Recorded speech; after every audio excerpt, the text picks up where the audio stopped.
like, with Fee getting MVP votes, Alana Smith getting Defensive Player of the Year votes, it's kind of gone under the radar that Cheryl is putting together like maybe the best coaching year of the WNBA history. Just how deserving would Cheryl be of a Coach of the Year back to back? I mean, it's hard to put into words like what Cheryl has meant to me, let alone this team, especially over the last 2 years. Her ability just to bring people together and get us to play at a very, very high level, the accountability. I think it's kind of like a lost art, like the way that she coaches. It's very old school, in that she holds everybody to the same standard, the same accountability. Doesn't matter if you're MVP or if you just came in as a rookie. It's the same, and she's created this environment for us to flourish in. And when you have a coach like that who cares about you on and off the court, you want to be able to give everything you have. You want to be an MVP, you want to be a Defensive Player of the Year, an All-Star, and play at that high level, because that's kind of what she instills in you. And this is my 5th year here, and I just feel like I continue to get better.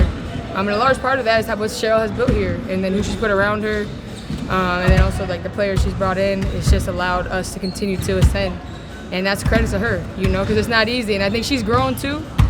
She said it the other day, like she's not the same when the dynasty was here. She's been able to evolve and grow, and I think that's allowed us to be us too. So I think she is Coach of the Year. She's our anchor. She's our leader every day. We get to we kind of get used to it. Her standard for herself and this organization, that's just kind of how we are. But from the outside looking in, I know it's really, really special what she's doing, and we just want to continue to make it special and keep it special. What's something when you got traded here that maybe kind of surprised you? Traded? No, I didn't get traded. I was a free agent. When you signed here, yeah, what I didn't get traded. Kind of surprised you? I think Cheryl had, they say she has a hard shell. She's so soft on the inside, especially when you get close to her. She's a person first, and she treats her players like people.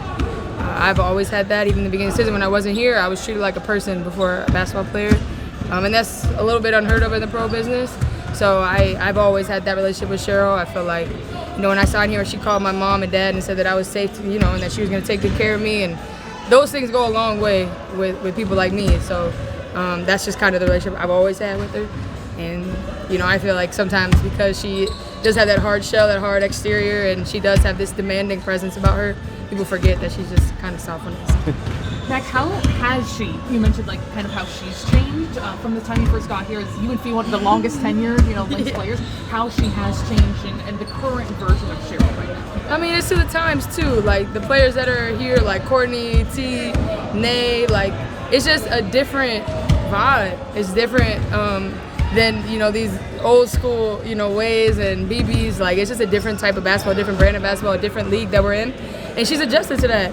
I think she's got a little lenient. We used to have to wear the same thing on the planes and things like that. Couldn't wear jewelry and stuff like that. I just think she's kind of she's never eased up in who we are on the court. But off the court, I think she's just kind of allowed us to kind of be ourselves a little bit more. I don't know what it was like before I got here. I just know those first 3 years, she was very still strict, from the dynasty times. And so, yeah, I mean, I don't know if that's not a knock or anything. It's just she's just kind of opened up a little bit. And I think it takes a special type of coach to be able to adjust to the players around you. And our personalities are a little bit different than maybe who she's coached before. So I think to be able to adjust to that and still get the best out of your players says a lot about who she is as a coach.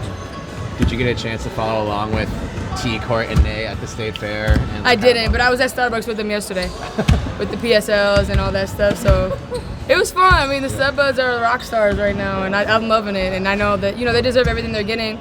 And it's just the love that they're getting, too. I think that they've allowed other people to see themselves as themselves, because the way that they're just kind of showing up and being themselves and letting everybody see the joy and love that they bring every day, the light that they bring every day as just them, and then combining that with just hooping, too, I think has been really, really impactful for our league and, young girls, too, just being able to walk in your own space, in your own light, and kind of carry that and let that carry you. I feel like that's just exemplifying. They're just two great examples of just being great human beings and getting the notoriety for it.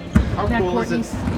Courtney said after when Fee returned, relief is what she felt. What's going to be off her plate, not shooting as much, and just how the offense kind of transforms. How does Courtney maybe having less on her plate also affect you and the rest of this offense too?